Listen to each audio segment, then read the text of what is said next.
اللہ صلی اللہ علیہ وسلم نے اس شخص کے بارے میں جو وضو کر کے گھر سے نکلے، اچھی طرح وضو کر کے مسجد میں آئے، اس کے بارے میں رسول اللہ صلی اللہ علیہ وسلم نے ارشاد فرمایا کہ وہ زائر اللہ ہے، وہ زائر اللہ ہے۔ یہ مسجدیں زمین کے اوپر اللہ کا گھر ہیں، اور یہ اللہ کے گھر جو ہیں یہاں جو آنے والا ہے وہ زائر اللہ ہے، اور مزور کے اوپر لازم ہے کہ جو زائر ہو اس کا اکرام کرے، اس کی تکریم کرے، اس کی میزبانی کرے۔ صحابہ اسی لیے فرمایا کرتے تھے، حضرت عمر سے بھی یہ بات ثابت ہے اور دیگر صحابہ سے، کہ مسجدیں جو اللہ رب العزت کا گھر ہیں، یہاں پہ جو زائر بن کے آتا ہے، یعنی اللہ کی عبادت کرنے آتا ہے، پھر اللہ پہ واجب ہے اور لازم ہے کہ اپنے مہمانوں کا ویسے اکرام کرے جیسے اکرام کرنے کا حق ہے۔ یہ جو حدیث ہے یہ سننے کو بڑی عام سی بات لگتی ہے، لیکن اگر آپ غور کریں کہ ایک میزبان بڑا سخی ہو، بڑا جواد ہو، جب اس کا کوئی مہمان آتا ہے تو وہ اس کی کیسی تکریم کرتا ہے، اس سے بڑا سخی ہو اس سے زیادہ تکریم کرتا ہے۔ دنیا کے اندر حاتم طائی، عبداللہ بن جدعان، عبداللہ بن جعفر اور اس طرح کے لوگ گزرے ہیں جو اپنے مہمانوں کی تکریم میں معروف ہیں، لیکن کیا اللہ رب العزت کے سامنے ان کی سخاوت اور جود و کرم کی کوئی ویلیو یا حیثیت ہے؟ اللہ رب العزت جب اکرام کرے گا تو وہ اکرام کیسا ہوگا؟ اگر آپ اپنے پسندیدہ کسی مہمان کے آنے کے اوپر خوش ہو کر اس کو ویلکم کرنے کے لیے دروازے کھولتے ہیں، گھروں کے اندر خوشبو چھڑکتے ہیں کہ آپ کا پسندیدہ بندہ آج گھر میں آ رہا ہے، اس کے لیے آپ کچھ دیر پہلے سے پلاننگ شروع کر دیتے ہیں، کچھ دیر پہلے سے پلاننگ کرتے ہیں کہ آج ہمارا فلاں مہمان آ رہا ہے، ہم نے اس کے لیے یہ کھانا بنانا ہے، ہم نے اس کے لیے یہ کام کرنا ہے، ہم نے اس کے لیے یہ کام کرنا ہے۔ تو بتائیے جو اللہ کا مہمان بن کے مسجد میں آ رہا ہے، اللہ رب العزت اس کے بارے میں کیا پلاننگ کرتے ہیں، اور اللہ رب العزت اس کے لیے کیا اکرام رکھتے ہیں۔ صحیح احادیث سے اس بات کا اندازہ ہوتا ہے کہ رسول اللہ صلی اللہ علیہ وسلم نے فرمایا اس اکرام کی اور اس خوشی کی ایک کیفیت کو رسول اللہ صلی اللہ علیہ وسلم نے ایک حدیث میں یوں بیان کیا کہ جب کوئی بندہ مومن وضو کر کے گھر سے نکلتا ہے اور مسجد میں آتا ہے تو اللہ رب العزت اس کے مسجد میں داخل ہونے پر ایسے خوش ہوتے ہیں، ایسے خوش ہوتے ہیں کہ تم میں سے کسی کا کوئی قریبی پردیس چلا جائے، بہت دور چلا جائے، اور ایک عرصے کے بعد گھر میں واپس آئے، جو خوشی کی کیفیت تمہاری ہوتی ہے اللہ رب العزت کی ہر مسجد میں اور ہر نماز کے لیے آنے والے کے اوپر ویسے ہی خوشی کی کیفیت ہوتی ہے۔ اور اگر آپ تبش باشا کے لفظ کا ترجمہ کرنا چاہیں تو اس کا اردو میں ایک ٹرانسلیشن نہ بھی ہو تو آپ کو سمجھ آ جائے گی۔ حشاش اور بشاش آپ نے لفظ سنا ہوگا، یہ تبش باشا اسی بشاشت سے ہے کہ جس طرح انسان کہتا ہے نا انسان حشاش بشاش ہو گیا، اسی طرح تبش باشا اس حدیث کے جو الفاظ ہیں اللہ رب العزت کی بشاشت، اللہ رب العزت کی خوشی،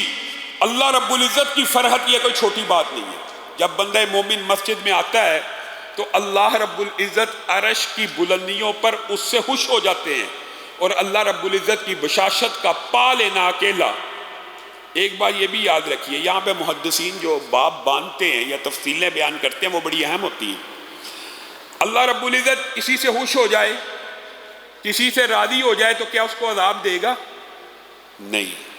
گویا اللہ رب العزت کو جو دن میں 5 مرتبہ خوش کر رہا ہے، 5 مرتبہ خوش کر رہا ہے ایک ہی دن میں، اس بندے کے اوپر کوئی میل کچیل یا کوئی گناہ رہنے کا ہلکا سا بھی امکان ہے۔ اسی لیے حضرت عثمان کی حدیث میں موجود ہے کہ جو بندہ گھر سے وضو کر کے نکلتا ہے اچھی طرح اور باجماعت نماز ادا کرنے کے لیے مسجد میں آ جاتا ہے، غفر لہ ما تقدم من ذنبہ، اس کے ایک ہی نماز کے بدلے میں سارے کے سارے گناہ معاف ہو جاتے ہیں، ایک نماز کے بدلے۔ یہ حضرت عثمان کی صحیح حدیث ہے، ایک نماز کے بدلے میں۔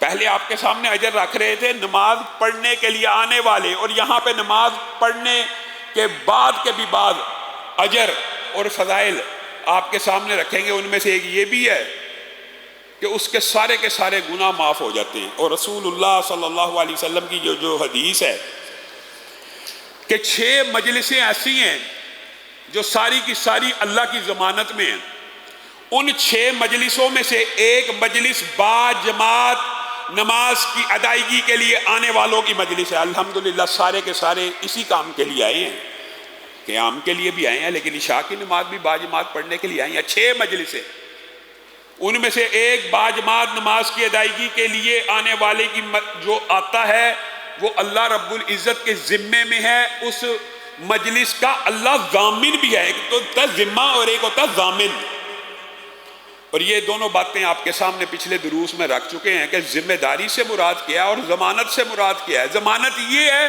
کہ زندہ رہو گے تو اللہ تمہیں رزق دے گا، اور ضمانت یہ ہے یہ کام کرتے ہوئے دنیا سے چلے جاؤ گے تو جنت میں داخل ہو جاؤ گے۔ اور ذمہ داری بھی یہی ہے، ان عاشا، اگر زندہ رہے گا تو بہترین رزق دیا جائے گا جو اس کو کفایت کر جائے گا، مر جائے گا تو جنت میں داخل ہو جائے گا۔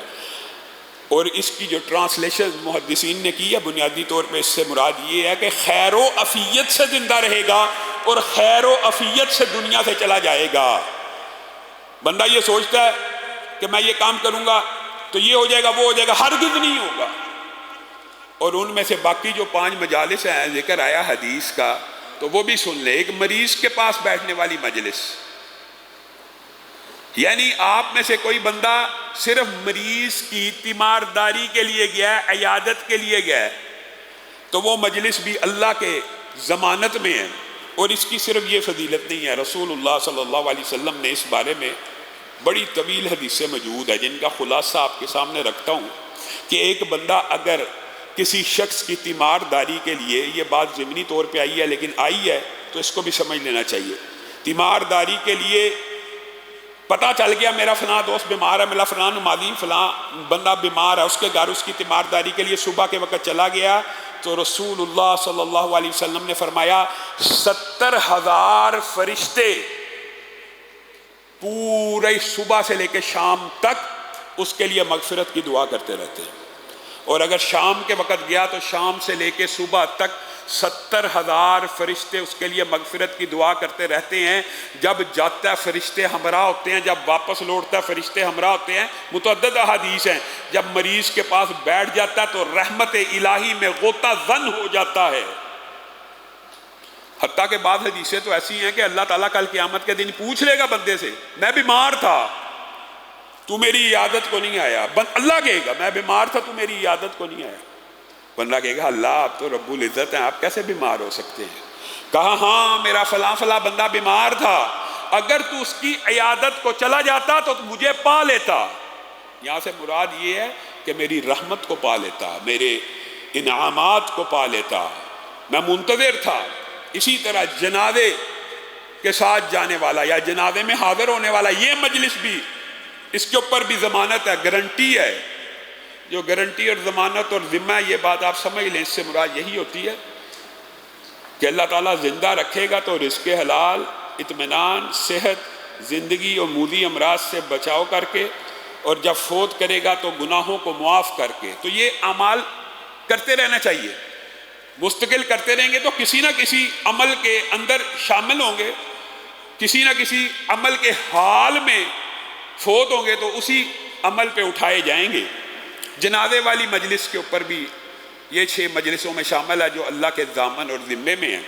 اور صرف ایک جنازہ پڑھنے کا بندہ مومن کو اجر و ثواب اتنا ملتا ہے کہ کل قیامت کے دن انسان ان اجر و ثواب کو دیکھ کے حیران رہ جائے گا۔ صرف اپنے زندگی میں آپ نے جتنے جنازے پڑھے ہیں نا، اس ایک جنازے کا بدلہ، صرف ایک جنازہ پڑھنے کا بدلہ فرض ہے نہیں، چند مسلمان قائم کر لیں باقیوں کے اوپر فرض ساقط ہو جاتا ہے، ایسا فرض ہے۔ لیکن اگر آپ نے ایک پڑھ لیا کسی بندہ مومن کا جنازہ تو آپ کے نامہ اعمال میں احد پہاڑ جتنی بڑی نیکی نامہ اعمال میں لکھ دی جائے گی۔ احد پہاڑ کتنا لمبا چوڑا ہے؟ 9 کلومیٹر سے بھی زیادہ، ارب ارب اس کے ذرات ہوں گے۔ تو ایک نماز جنازہ پڑھنے کے اوپر اتنا اجر و ثواب ہے۔ اور پھر اگر میت کی تدفین تک رہا تو 2 احد پہاڑ، 2 قرات اس کے نامہ اعمال میں لکھ دیے جائیں گے۔ اسی طرح جو بندہ گھر کے اندر ہوتا ہے وہ حدیثیں ہم نے پہلے سن لی ہیں کہ سلام لے کے گھر میں داخل ہونا ہے، وہ آپ نے انشاءاللہ اپنی زندگی کے اندر شامل کرنا ہے ہمیشہ کے لیے، لیکن جو اپنے گھر میں ٹکا رہتا ہے وہ بھی اللہ کی ضمانت میں ہوتا ہے۔ اب یہاں پہ دیکھیے ہمارے معاشرے میں کتنا غلط العام ہے۔ ہمارے ہاں یہ سمجھا جاتا ہے کہ گھر میں ٹکنے کی جو بات ہے یہ صرف عورت کے لیے ہے۔ عقبہ بن عامر کی حدیث، یہ مجالس کی حدیث اور دیگر احادیث اس بات کے اوپر دلالت کرتی ہیں کہ مسلمان مرد کے لیے بھی بغیر وجہ کے بازاروں میں پھرنا، آوارہ گردی کرنا، بغیر رزق کی تلاش کے خواہ پھرنا، چکر لگانا، اپنے آپ کو خود آفات میں، مشکلات میں اور آزمائش میں ڈالنے کا سبب ہے۔ سلام کر کے گھر میں داخل ہو جا، اللہ کے ذمے میں ہوگا۔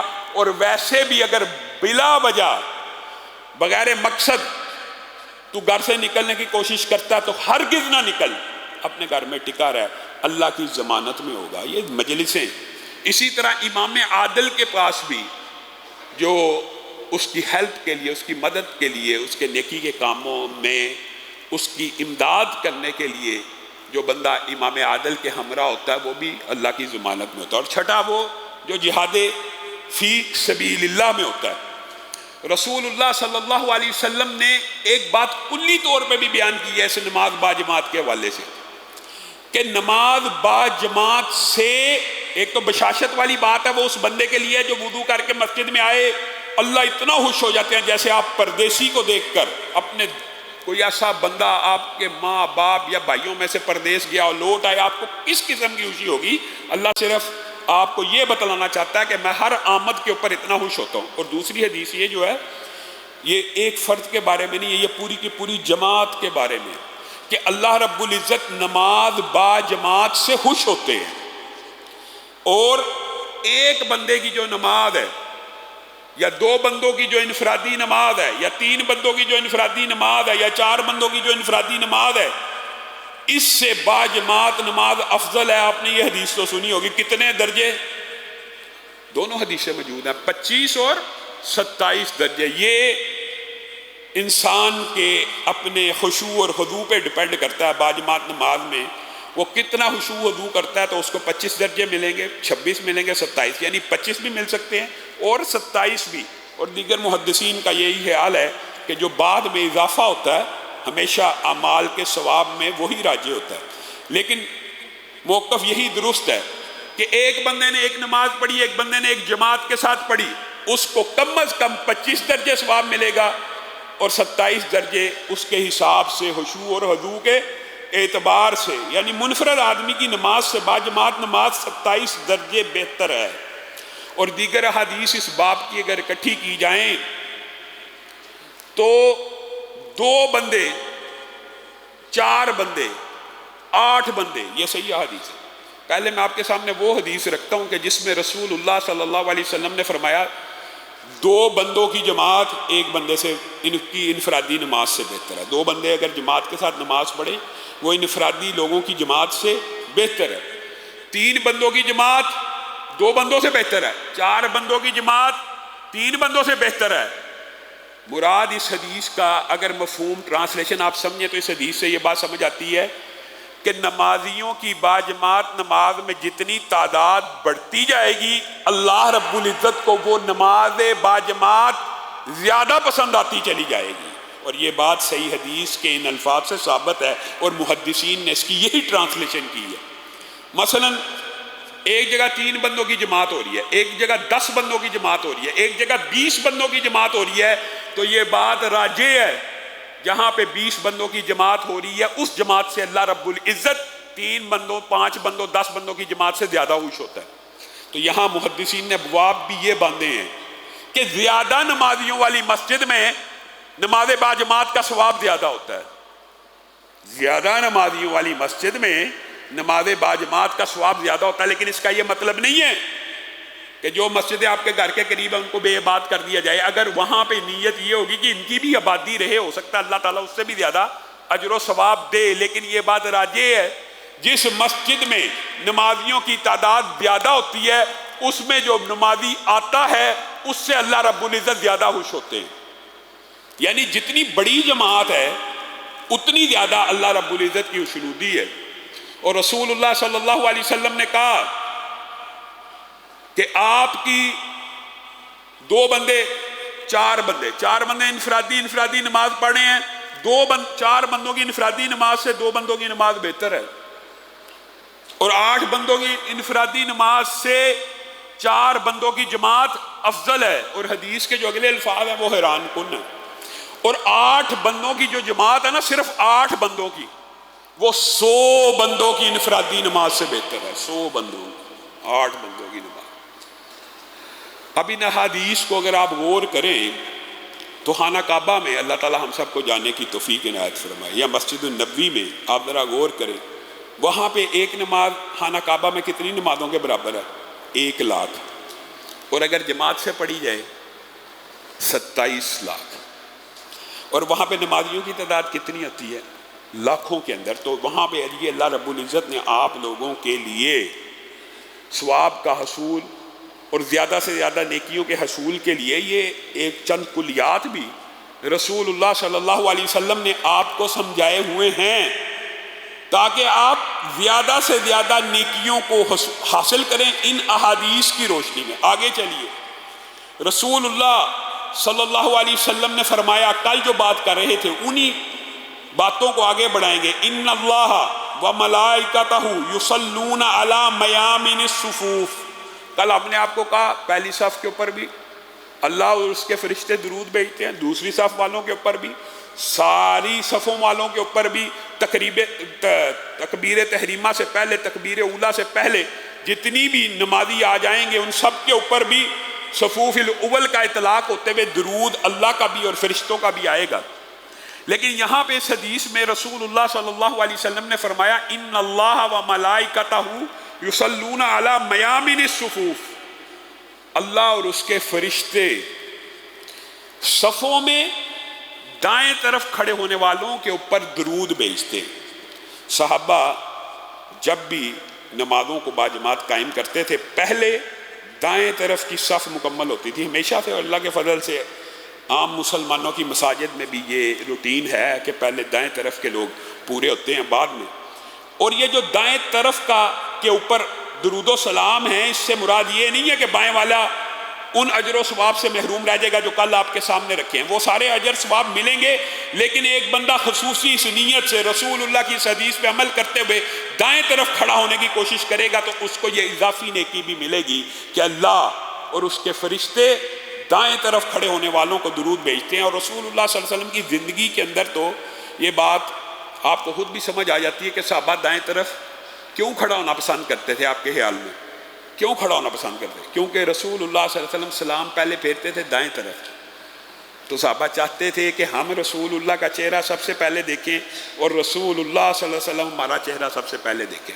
تو رسول اللہ صلی اللہ علیہ وسلم مسکراتے ہوئے سلام پھیرتے تھے۔ ظاہر ہے جب انسان سلام صحیح طریقے سے پھیرتا ہے تو ظاہر ہے پیچھے بیٹھنے والے کچھ افراد کے چہرے انسان کو نظر آتے ہیں، اور صحابہ یہ بھی بیان کرتے ہیں بنیادی طور پہ رسول اللہ صلی اللہ علیہ وسلم کی عادت کا یہ حصہ تھا کہ رسول اللہ صلی اللہ علیہ وسلم ہر چیز کو دائیں طرف سے شروع کرنا پسند فرماتے تھے، حتیٰ کہ ایک شخص کو رسول اللہ صلی اللہ علیہ وسلم نے دیکھا الٹے ہاتھ سے کھا رہا ہے۔ رسول اللہ صلی اللہ علیہ وسلم نے کہا دائیں ہاتھ سے کھاؤ، پھر کہا دائیں ہاتھ سے کھاؤ، پھر کہا دائیں ہاتھ سے کھاؤ۔ کہتا میرے سے نہیں کھایا جاتا، میرے سے نہیں کھایا جاتا۔ رسول رحمت ہیں، رحمت ہیں۔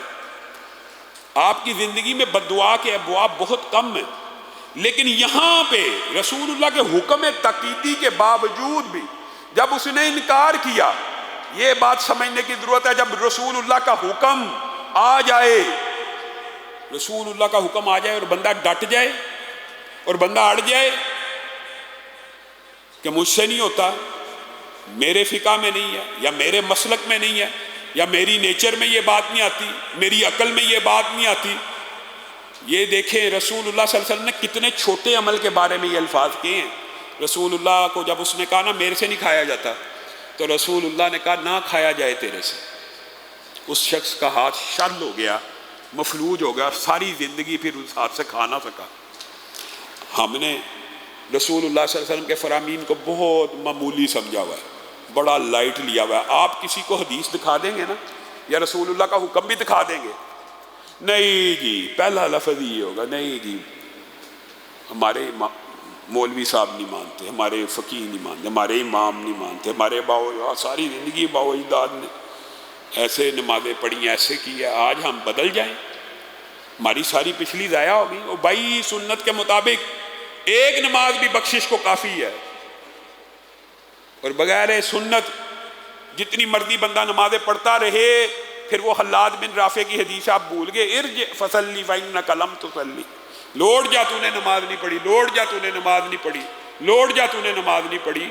وہ بار بار رسول اللہ کی بارگاہ میں آ رہے ہیں، رسول اللہ کہتے ہیں ایسے ایسے پڑھے گا سکون اطمینان اعتدال سے تو تیری نماز نماز ہے، ورنہ تیری نماز نماز نہیں ہے۔ اور یہ کسی مولوی کا فتویٰ نہیں ہے، حضرت حذیفہ بن یمان نے ایسے ہی ایک شخص کو نماز پڑھتے ہوئے دیکھا تھا، تو تیز تیز نماز پڑھتا تھا، رکوع کیا، رکوع سے سر اٹھا لیا، سجدے میں چلا گیا، یعنی کمر کو سیدھا نہیں ہونے دیتا، اعتدال کی سنت پوری نہیں کرتا۔ حضرت حذیفہ نے کہا تھا منذ کم تصلی ہاکذا، کتنے عرصے سے یہ نمازیں پڑھ رہا؟ کہا 40 برس سے یہ نماز پڑھ رہا ہوں۔ اذن ما صلیت الآن، حضرت حذیفہ کہہ رہے، مولوی نہیں کہہ رہا، صحابی رسول کہہ رہے ہیں، اور کس حدیث سے کہہ رہے ہیں؟ حلاد بن رافع والی حدیث سے۔ پھر میری بات سن لے، تو نے زندگی میں ایک نماز بھی نہیں پڑھی، اور اگر تو اس عالم میں دنیا سے چلا گیا تو مجھے خطرہ ہے تو غیر اسلام کے اوپر مرے گا۔ آپ اور میں جو جی چاہے کرتے رہے، رسول اللہ کا فرمان سن لیا، یہ عبادات ہے، عبادات صرف وہی قابل قبول ہیں جس طرح رسول اللہ صلی اللہ علیہ وسلم نے کی ہیں، جس وقت کی ہیں، جتنی مقدار میں کی ہیں، بس یہ کلی ہے۔ عبادات ہر عبادت منع ہے، مگر جو رسول اللہ صلی اللہ علیہ وسلم سے ثابت ہو، اور ثابت کا انداز بھی، تعداد بھی ثابت ہو، وقت بھی ثابت ہو، اور اس کی کیفیت بھی ثابت ہو۔ اگر تینوں چیزیں رسول اللہ کے مطابق نہیں ہیں تو آپ 2 رکعتوں کی جگہ 3 رکعتیں پڑھ کے بخشے جائیں گے۔ مقدار بھی وہی ہونی چاہیے، کیفیت بھی وہی ہونی چاہیے، وقت بھی وہی ہونا چاہیے۔ وقت آیا ہی نہیں تو نماز پڑھ لی جائے، ابھی ہم فجر کی نماز پڑھ لیں ہو جائے گی، وقت بھی وہی ہونا چاہیے۔ تو میرے بھائیو، یہ جو ابواب ہے نماز باجماعت کے فضائل کے حوالے سے انشاءاللہ اپنی گزارشات کو آپ کے سامنے رکھیں گے۔ اللہ رب العزت جو کہا گیا، جو سنا گیا، اس کے اوپر عمل پیرا ہونے کی توفیق عنایت فرمائے۔ سبحان ربک رب العزت عما یصفون وسلام علی المرسلین والحمد للہ رب العالمین۔